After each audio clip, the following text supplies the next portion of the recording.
It's a beautiful day in Kerrville, Texas. It's 5 a.m. on the banks of the Guadalupe River. Here we go. One more time. Just remember this. If you're going to be yourself, you can't mess it up. So be yourself.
Oh, Stevie the Guide here in Kerrville, Texas. Good morning, good morning, good morning. And I am excited to be here. I'm sorry I blew it off most of last week. It was Christmas and I wasn't feeling all that good. And I think I did this one single time.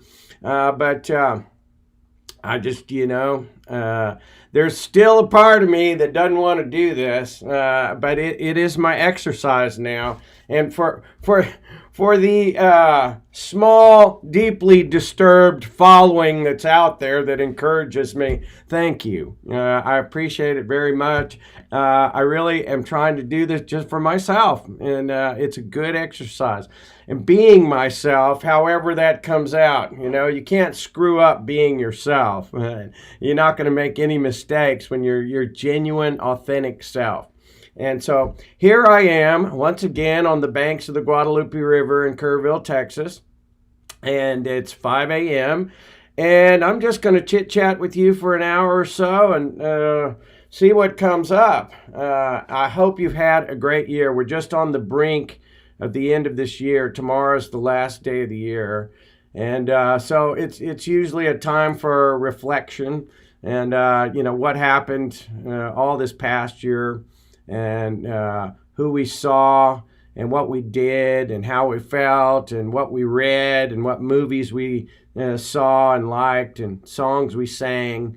And it's really no different than any other day, New Year's Day. But when we live in the world of time, the passing of a calendar year is significant to us and we celebrate it. And so we've got just so many days, months, and years in our lives, and we just have to, try to raise the vibration, and that's really what it's all about here. And I truly have this feeling that somehow, in some small way, I can play a role on this grand stage and raise the vibration of this planet, of humanity. The planet's going to make it, folks. It's humanity. And this sort of relaxing of the left brain logical and the raising of the right brain intuitive, and the balancing, not to eliminate one or the other, but it's bringing a balance back into our world. And that's what's needed here. And I think 2020 is going to be that year. I really do. I have something, there's a part of me that loves the number 2. I don't know why that is, but I love the number 2 and I love even numbers. And the year 2020 is so intuitively appealing to me. And I think we're on the brink. You see all these forces of technology and awakening and communication. You realize this is the first time since the Tower of Babel that you can talk to people all over the planet directly. That's an interesting thought that occurred to me. The Tower of Babel was this great project where humanity was all getting together and communicating and building some big thing. And God didn't like it. And so decided to scramble the languages. All right, now, what I tend to think is that somehow, back when they could build pyramids and stuff, they had the internet. They had the ability to translate all these languages, and there was some force that scrambled all that. That's kind of what I think. That's how God scrambled the languages. That's just my intuitive thought. But this is the first time, ladies and gentlemen, since the Tower of Babel, that we could all get together, we could talk to each other, but through the technology that we've now developed, you can speak into a microphone and it will be translated into any language, any dialect on the planet. When I was a Christian missionary down in Peru, they had this ministry called Faith Comes by Hearing. And they had little devices where you could get the Bible on any language, any dialect. It was like 3,000 languages. It was really amazing. And so they can do that with anything, any kind of communication you want. And that is an interesting time that we are in now, where humanity can actually come together, and these separations of cultures and races and people all over the planet, that border of language is now dropping, and we can talk to each other and communicate with each other and encourage each other. Hopefully this will lead to more friendship and cooperation in our world. And there seems to be forces in our world, big surprise, that don't want us to do that. They don't want us to have friendships and commonality with our brethren all over the planet, and that we can learn from each other, from their ways of life, their culture, their religion, what their elders and parents taught them, and thereby raising the collective vibration. And there seems to be forces that don't want that. But this internet is amazing. You can chit chat with all kinds of people. And anyway, adversity, heat and pressure. That's what I want to talk about today. My quote of the day is from a guy named Horace, and Horace, his actual name is Quintus Horatius Flaccus. All right. And I don't know much about Horace, but I liked the quote that I picked up a couple of years ago, and it's on my little list here. And it is appropriate for the year I've had in 2019, because it has not been an easy year for me, but it's been an amazing growth year, and this is really why we're here. Let me read you the quote first. Horace says, "Adversity has the effect of eliciting talents which, in prosperous circumstances, would have lain dormant." Let me read that again. Adversity has the effect of eliciting talents which, in prosperous circumstances, would have lain dormant. What that means is, under heat and pressure, we learn things. We grow. We emerge. Heat and pressure. This is what makes diamonds under the ground. Heat and pressure. When you put a seed in the ground, a seed doesn't tend to pop out until it's under the ground, under some kind of pressure. this whole exercise of life that we're going through, what is this all about? It is, to me, some sort of basic training program where we're supposed to learn things while we are under heat and pressure, while we are facing adversity. All right? When you go into basic training in the military, they don't talk nicely to you. At least that's what I heard. I never had to go into the military, thank goodness. But God bless our military. God bless them. But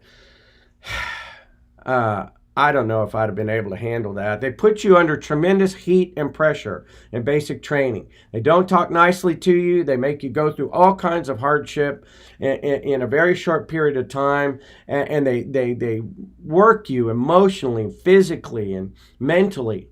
And you begin to ask yourself, why do we got to go through all this?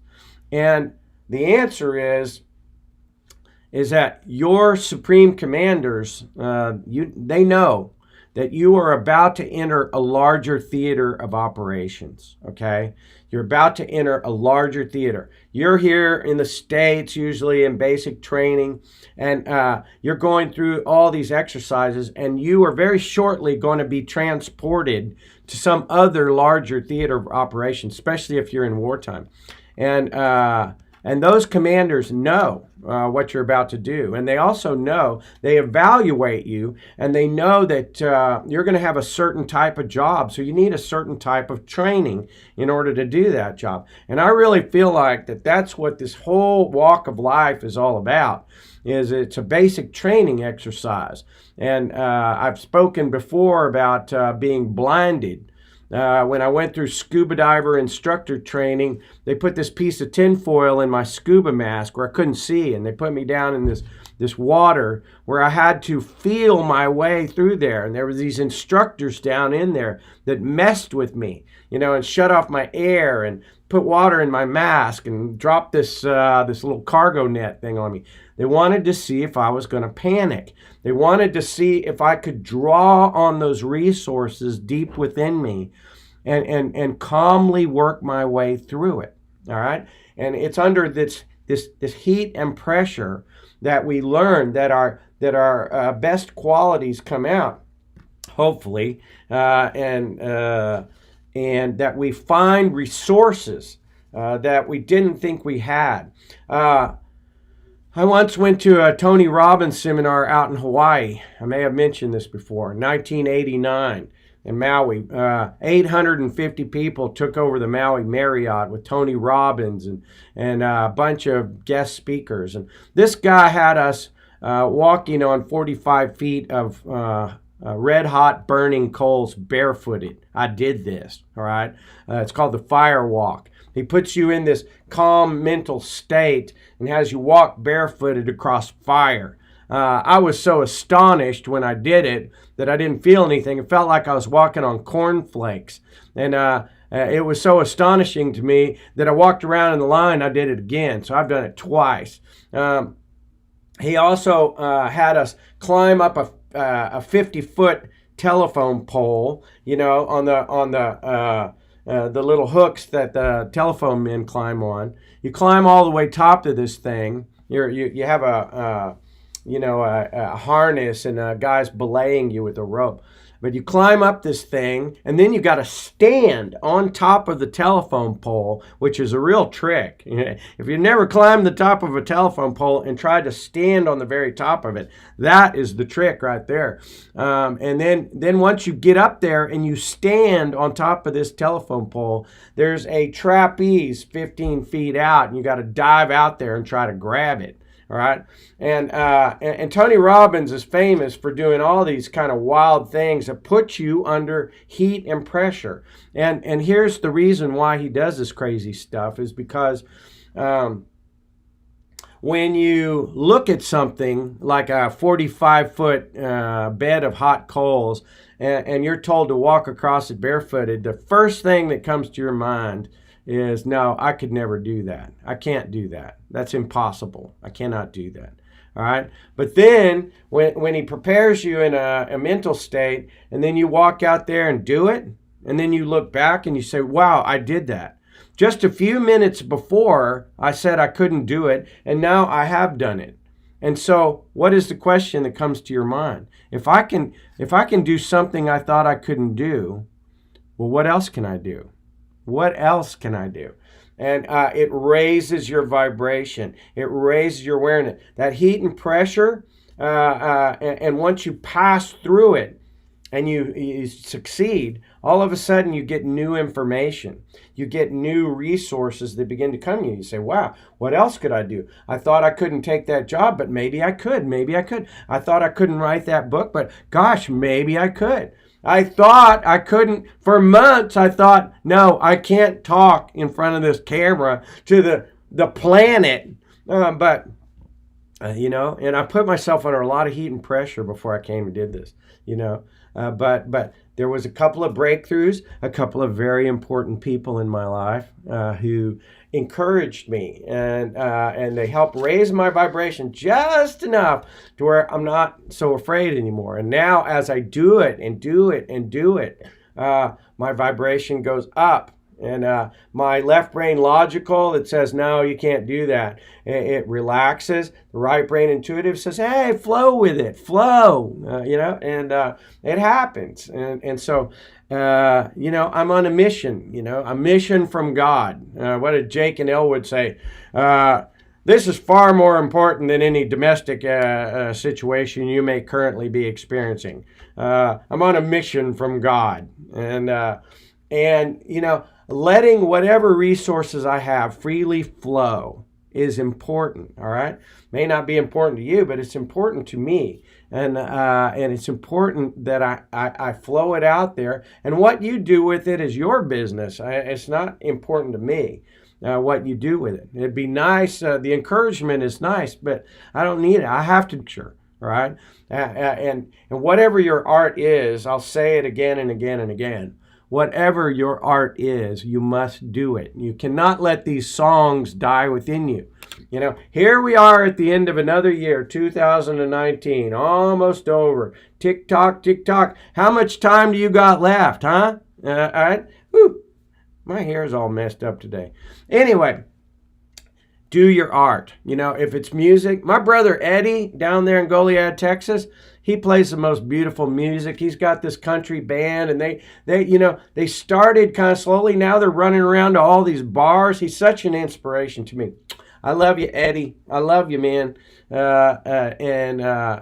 And so whatever that art is, baby, you got to do it, because not only does it build your self-esteem and raise your vibration, but you have more to give and more to inspire other people with. And that's so critically important in a world that's full of dark energy, dark, heavy thoughts, and such serious left brain logical discouragement, that we encourage each other.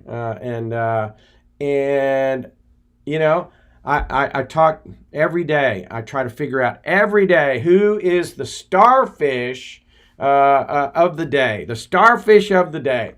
What do I mean by that? Well, I may have said this before, and I'll probably say it again, but the story of the starfish is very common. I think it's a pretty old story, but it's important to remember. It makes a difference to the one. You have to go and encourage the one. Forget about saving all of humanity for a second. Just save one. And what I mean by that is people are depressed. You can see it hanging all over them. You can see it. You can feel it. You look at them in the restaurant. You look at them in the grocery store. And oftentimes you see these people that they look like they're under this tremendous heat and pressure, and they can barely carry the weight. And you go up to them and say something encouraging, like, wow, that's a beautiful dress. Or, wow, what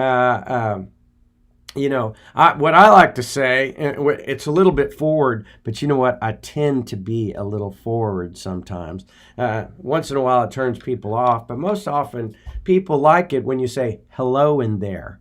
And what I tend to do is say, hey, have I told you that I loved you today?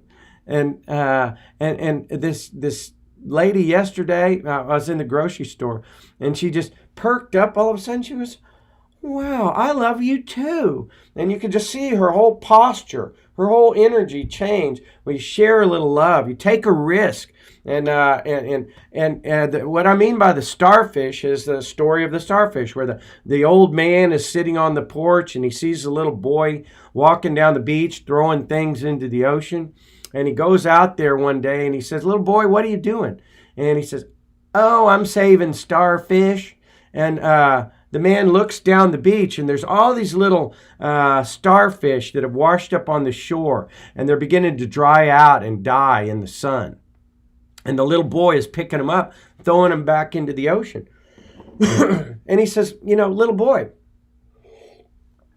he says, "look at all these millions of starfish. What difference do you think you could make?" And the little boy, he looks at him very defiantly. And he reaches down, picks up one of these squiggling little starfish that's striving to stay alive. He looks at the old man defiantly and he rears back and tosses it out into the ocean, way out there. He looks back at the old man and he says, "It made a difference to that one." And never underestimate the power of your words, the power of your heart and your encouragement to other people. Go out there and mess around with people, Don't be afraid to come out of your little shell and say, "Hey, I love you." Or, "Hey, you look great today." Or, "Hey, how you doing?" "Hey, Happy New Year. Merry Christmas. God bless you." Share with people. Be a little bit more extroverted than you normally are. I get depressed too. I get kind of within my shell. Sometimes you wouldn't believe it. Sometimes I withdraw into my shell. I've actually been a hermit for the last couple of years, truly. And I'm just beginning to come out of a whole period of heat and pressure.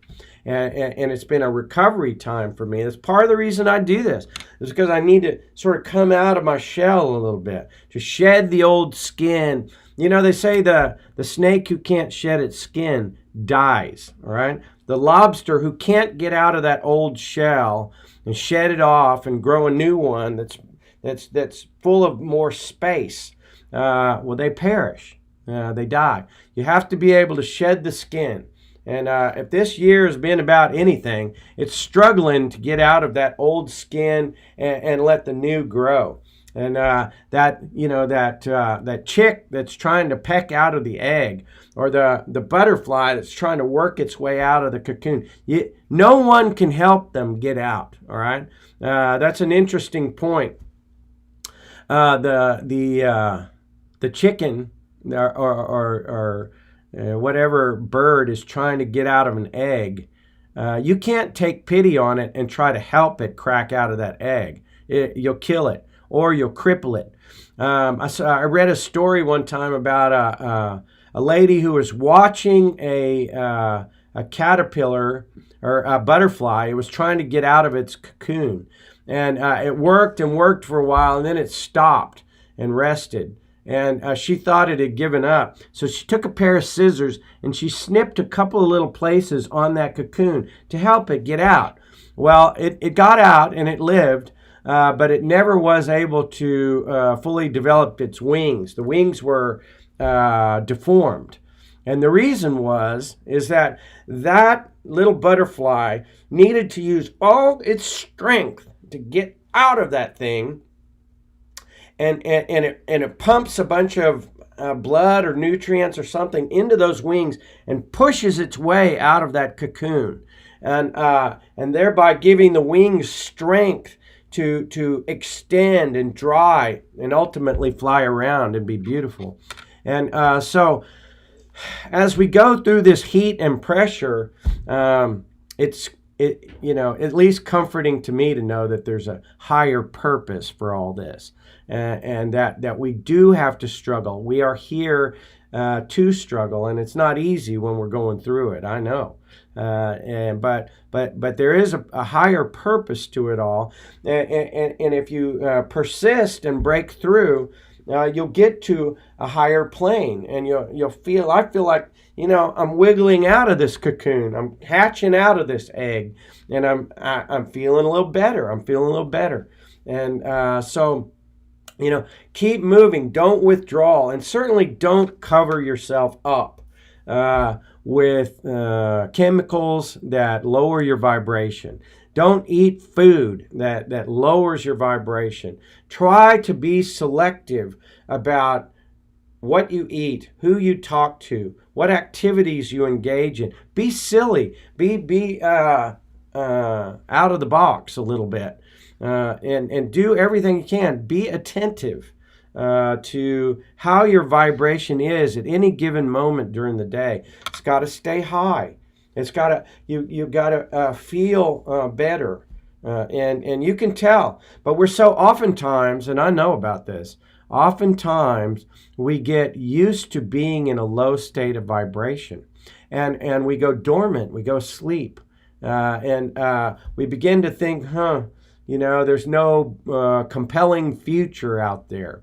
There's nothing more. I've pretty much reached the end, and I'm just waiting for the end. This is an illusion, all right? This is an illusion. And a couple of things can happen in your life, and all of a sudden, the whole thing changes. And I love this movie, Joe versus the Volcano, with Tom Hanks. At the beginning of the movie, he's in this dreary office where everybody's like sick and depressed, and the light is dim, and he can barely stand up. He's so depressed and exhausted, and then Lloyd Bridges comes and tells him, he goes to the doctor and he's told he's going to die. Then he goes on this big adventure, and all of a sudden he wakes up and he realizes there's a whole big bright future out there. And it's a silly movie, but go see Joe versus the Volcano. That's one that comes to mind. Another movie that comes to mind just right off the top of my head is called La Bamba. All right. If you've never seen La Bamba, go and get it. For some reason, I can watch that movie over and over. My brother and his wife, they tease me because I can watch that movie again and again and never get tired of it. And what is up about that movie with Lou Diamond Phillips? And it's the story of Richie Valens, who died in the plane crash. He was on his way to superstardom. He came from very low-end Hispanic family, migrant workers that, and he kept practicing his craft and practicing his music. And he stayed true to his art, and he overcame all this adversity. And his brother Bob, I think, took the show. That character, I can't remember his name, but Bob was hysterical. And what it is about that movie, I come to realize, is it has the whole spectrum of human drama. It has, this sort of depressed, grinding poverty, and it has this, tremendous joy of reaching superstardom, and it has this frustration and anger that Bob just shows so well, and our lower elements, the selfish, drunken, mean lower elements, and then the higher, beautiful, altruistic, noble qualities as well. And it almost encompasses the whole range of human emotions. La Bamba. Go see that movie. I'm going to go see it again. Sooner or later. I love it. And love. He has love. He writes this love song for his girlfriend leaves him. And how's it go? Her name's Donna. I had a girl, and Donna was her name. Since she left me, I've never been the same, 'cause I love my girl. Donna, oh, where can you be? Where can you be? Oh, this depth of emotion that comes out of the guy, and his producer, he's just going, fantastic, there's just this beautiful vibration of every different kind that comes out of La Bamba.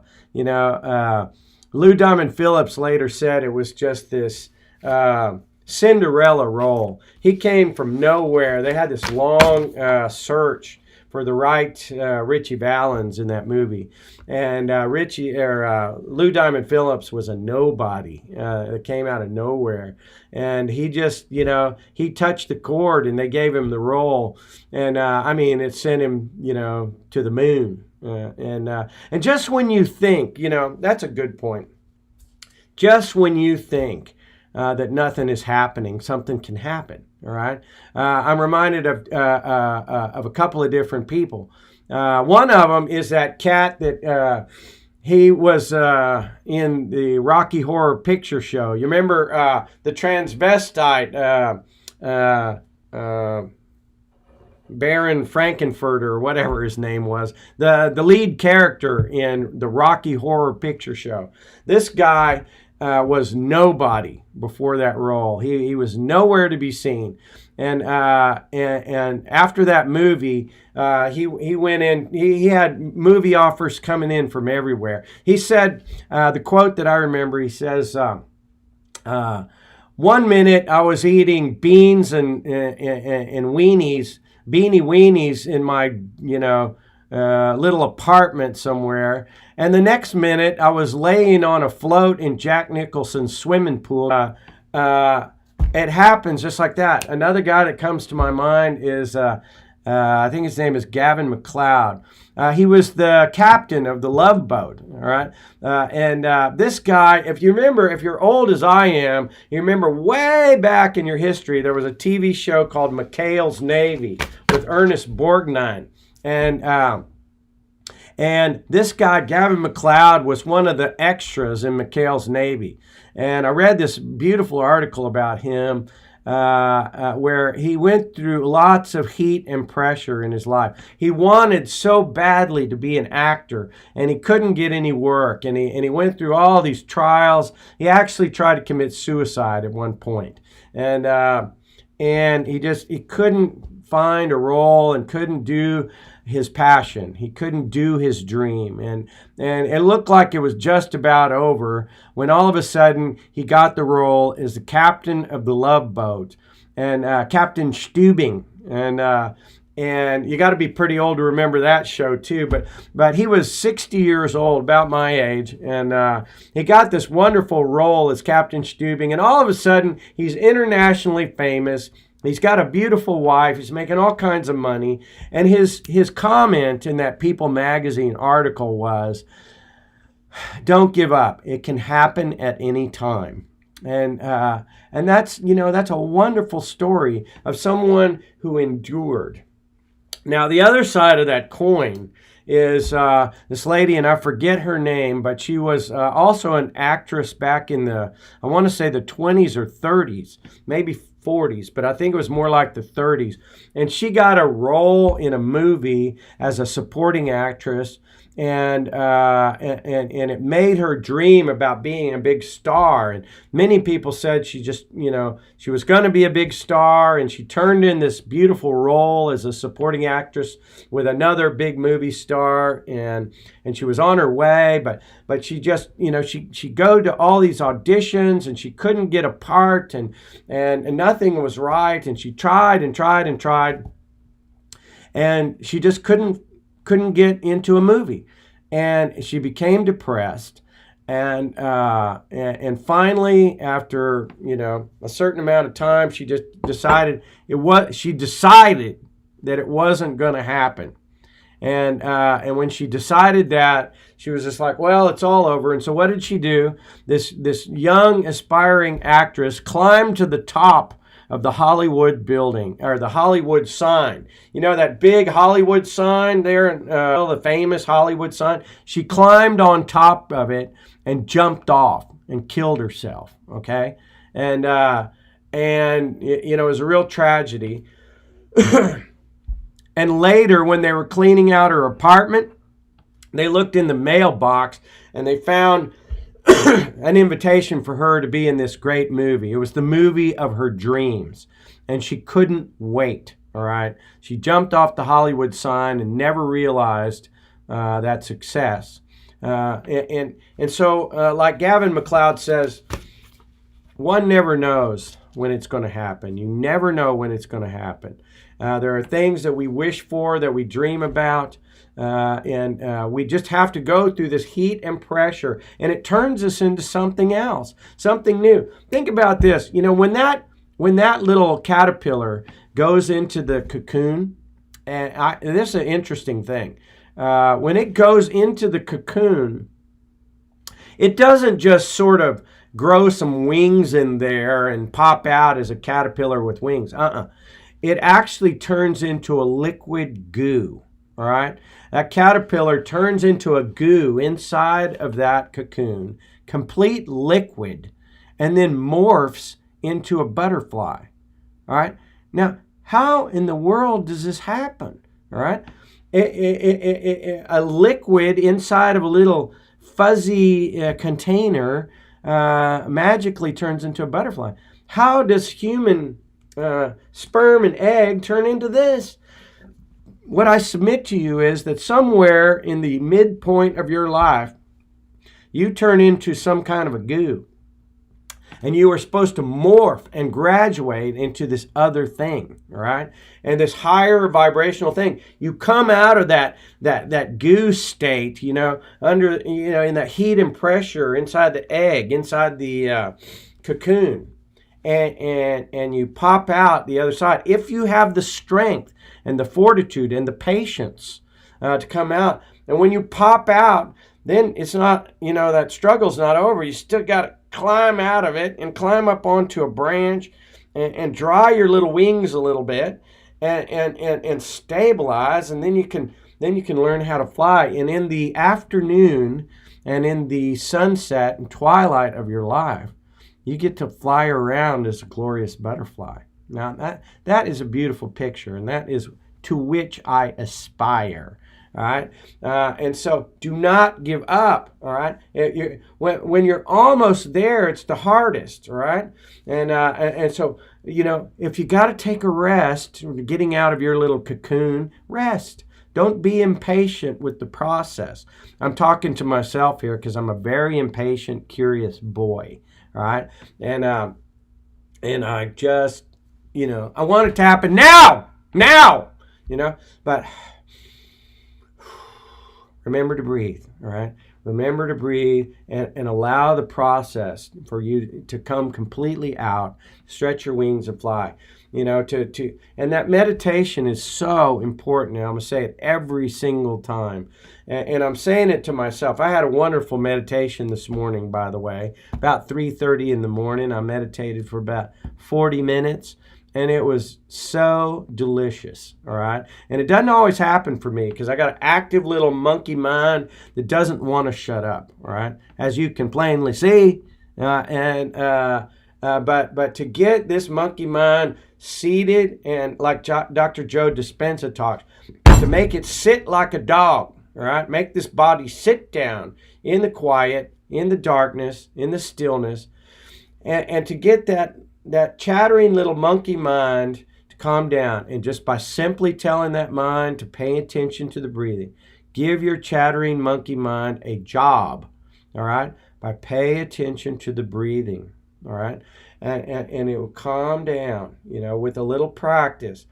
If you haven't been doing it, it doesn't have to be a long time. 10 minutes. 10 minutes is not a big investment in your day, all right? Sit quietly in the darkness for 10 minutes.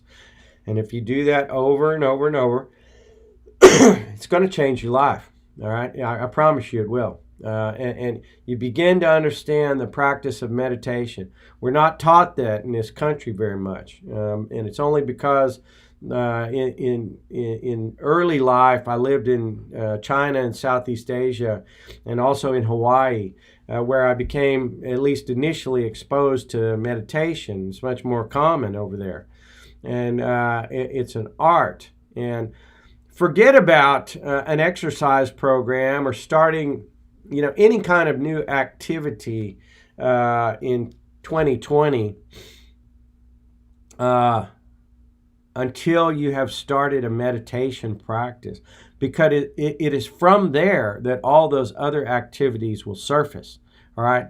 And as you settle in and you allow the relaxation of the left brain logical, and you allow the gentle rising of that small still voice, that right brain intuitive, and you begin to bring a balance and an equilibrium, you'll find that all those other healthy activities will intuitively come forward. And it won't happen overnight. But I encourage you to engage in the practice of meditation, because it is from there that all of that greater wisdom comes forward, that Christ consciousness. It's where it comes forward. I'm a devoted Christ follower. I don't fit into the package of religion. I spill out well off the reservation, but I am a devoted student and follower of Christ and His message of learning how to connect with that higher intelligence, that God consciousness, Christ consciousness, and so it's a counterintuitive settling. You know, if your ritual is to wake up, get your coffee, look at your screen, go out, get the paper, read everything, about what's happening in the world, if that is your ritual, then it's really hard to, let a lot of that, all of that is left brain logical activity. But first, before you do all that, if you will sit and do nothing, but be still for 10 minutes, all right? It'll change your life. And it will gradually help to bring balance and to raise the electromagnetic heart energy and this higher vibration that gives you access to a much wider range of information. It is the great people of our age and ages before, the Einsteins, the Nikola Teslas, the Leonardo da Vinci and Michelangelo and Mozart, Jesus, all have the same general message, which is an ability to let go of thinking and just sit and be for a while, that brings this higher intelligence. All right? Go have a look. Go look at any of them, any of the great people. They have a habit of sitting in silence, of detaching from everything that's going on in the world and allowing their transmitter receiver to actually function properly. All right. This is not from where all the wisdom comes. All right. It is a tool to help you access wisdom, and this is how it comes to me. If you agree, great. If not, great. I've gotten to the point where I don't care too much. The word decision is an interesting word. And to make a decision is sometimes hard for people. I know it has been hard for me. Decision is almost a surgical term, all right? Decision means to cut away from. Decision means I choose this and I cut away from all of the other, like incision, decision. And so when one decides, it's final, right? It's final. And that's hard for me. I tend to go back and, after I've made a decision, well, I'm going to go on this course of action. I've decided to go to the gym and work out every day, and then I don't want to, keep the commitment. Decision is important because when you clearly identify what you want, and oftentimes when you identify that, it helps you identify what you don't want.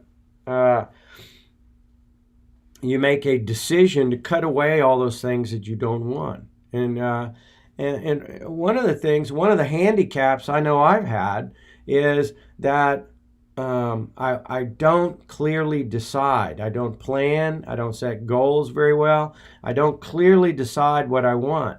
And so when I look at the big picture, when I'm standing here naked in front of you,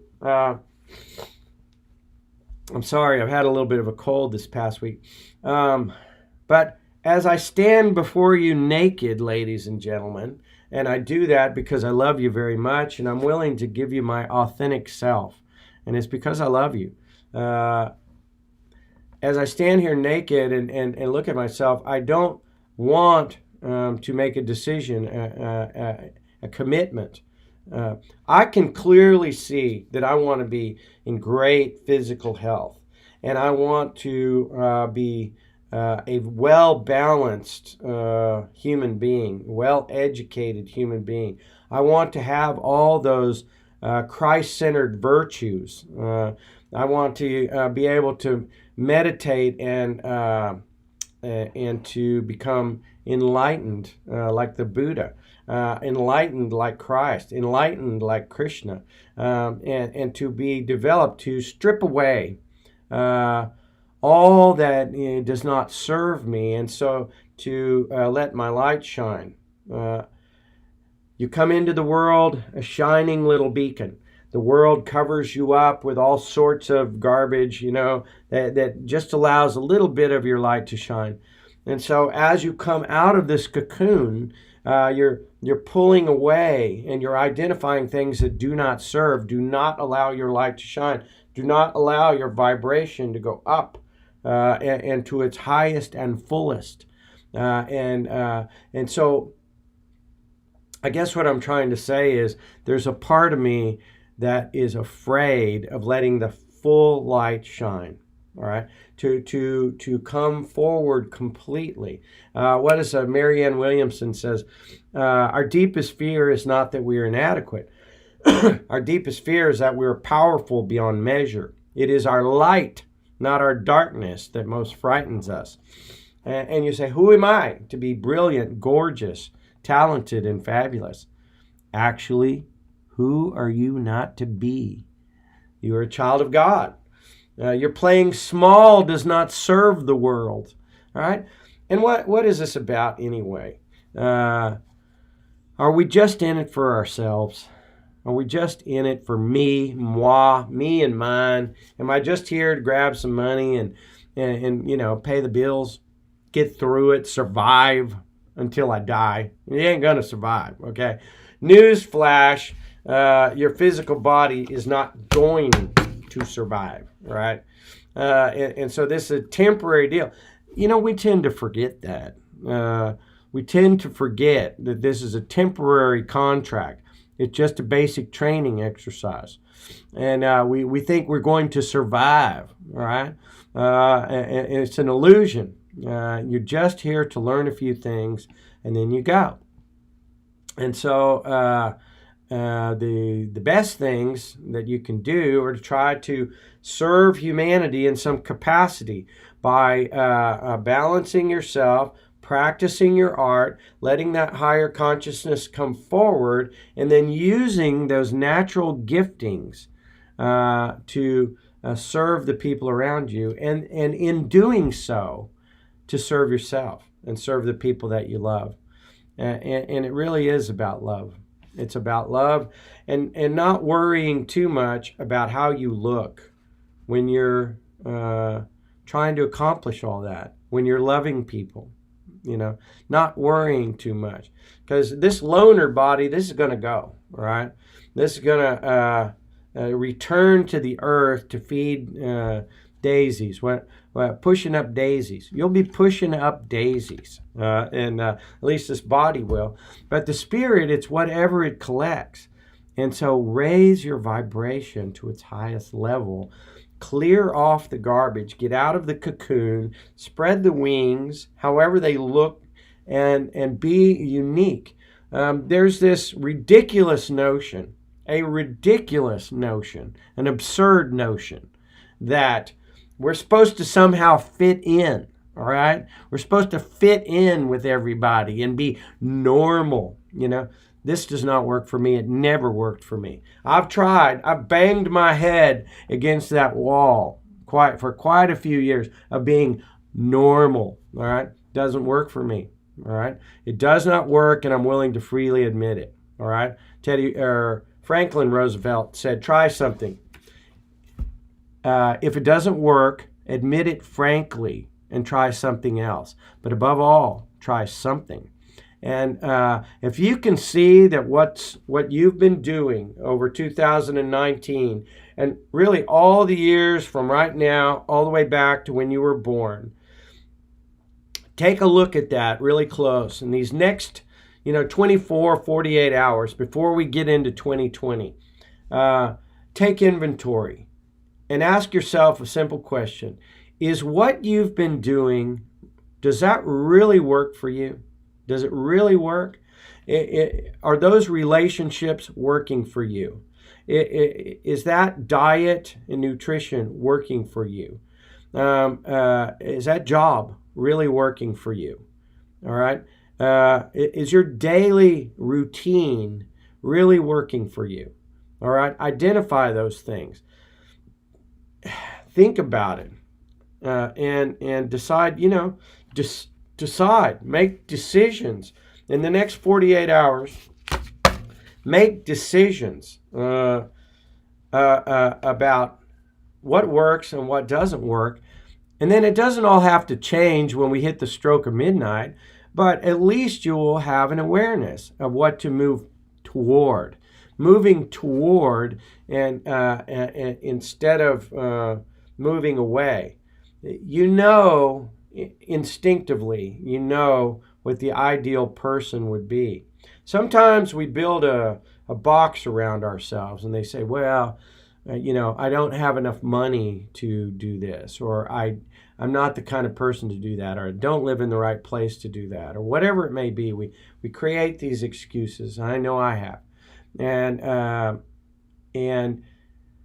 But we know in our heart what our highest and best self is. There was a wonderful gal that I dated 35 years ago, and she would always ask me, is that your highest and best self? I hated that question. I hated it because I knew she could look into me and see what the highest and best was, and she knew that I wasn't doing that. And so instead of, giving me a hard time about it, she would simply ask this question: are you being your highest and best? Is that your highest and best self? But that is a good question. And I want you to write that down, boys and girls. Are you being your highest and best self? And if the question is no, then start to identify. Take out a pen and piece of paper and start to write down, what is that highest and best self? Who is that? All right. What would that person look like? What would they look like? What would they feel like? What kind of clothes would they wear? What kind of activities would they have? What kind of job would they have? What kind of relationships would they have? Would they be stopping out at that bar, all the time? I heard Matthew McConaughey. I always loved that guy. I love Matthew McConaughey, and I love. He was buddies with Lance Armstrong, who he's a controversial figure, but full of vitality, to be sure. And another guy is Laird Hamilton, my surfer hero over in Hawaii. These guys are full of vitality. These guys have identified what they like and what they go after. And Matthew McConaughey said something very interesting. He said, if you don't know who you are, he said, identify who you are not. All right? Begin to identify who you are not. And start to eliminate those pieces of yourself that you are not. All right. If you have certain friends that bring your vibration down, begin to peacefully and politely eliminate them from your life. All right. If you're stopping off at some little bar, or you're going to the all-you-can-eat buffet, and that's really not who you are, stop doing that. All right. And it's by a process of elimination. And I've been doing quite a bit of this lately. Eliminate those things that you are not. Identify first, who you might want to be, but certainly the things that you are not. If that job really doesn't serve you, maybe it makes you a certain amount of money and it's predictable, but you hate going there, all right? It's not necessary to just quit this afternoon, but it is necessary to begin to look at very seriously other options for employment, all right? And if you're sad every day you come home, if your spirit is crushed by anything that's lowering your vibration and not allowing your heart to sing, make it your business to be a student of that, to be an observer. One of the things about meditation that's really cool is it begins to allow this separation to where you can step back and observe your thoughts like clouds passing through the sky. You don't have to engage with them. You can just observe them. There's two different people when you say something like, I said to myself yesterday, Steve, I said, well, what does that mean? I talked to myself. I said to myself, there are two different people in you. Begin to look at yourself separately as an independent observer and identify those things that you are not. And therein you will find, eventually, through the process of elimination, you will eventually find who you are. And you'll be happy with who you are. And you'll be able to see ways that you can struggle out of that cocoon and begin to get out and stretch those wings and learn how to fly. And so I don't know what else I have to tell you today. Just as usual, when I'm being my authentic self, time passes by quickly. It's kind of like when I'm with people that I really, really love. Time passes quickly. And so go out and share some love. Go out and in sharing love with people, tell them that you love them. And you will begin to love yourself more. And I look forward to talking to you tomorrow. We got one day left in this year, and so you got plenty of time between now and New Year's Day to just reflect, spend some time. It's very important, the last days of 2019, the last few hours really, because tomorrow's New Year's Eve. And so the last few hours of 2019, just step back and sort of take inventory of who you are, and from the time you were born until right now, how's it been going, what's working, what's not working, and make some incremental changes, not big changes, but kaizen. There's that Japanese term, small incremental steps that lead to big changes. Be gentle to yourself and practice that meditation. Sit in silence, and it will allow that balance, that equanimity to start coming in, that left brain dominant, hard, default mode of thinking will begin to relax, and those hardened habits begin to relax, and the right brain intuitive begins to come up, and you begin to get this balance. The meditation practice is key to everything, all right? And the wise people of the world will tell you this. Relax and breathe. Remember to breathe. Breathe in that beautiful energy of God. Let it penetrate throughout your whole being and blow out peace and love. All right? I love you, and I will talk to you tomorrow.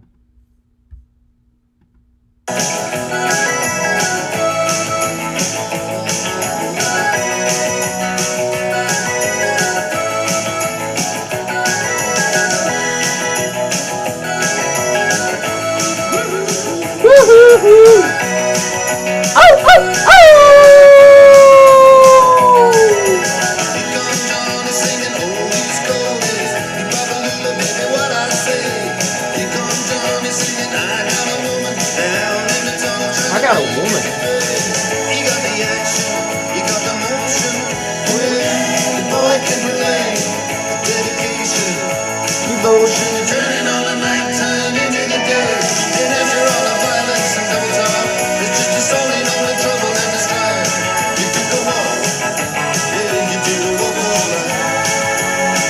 Do the walk of life, baby. Do it well.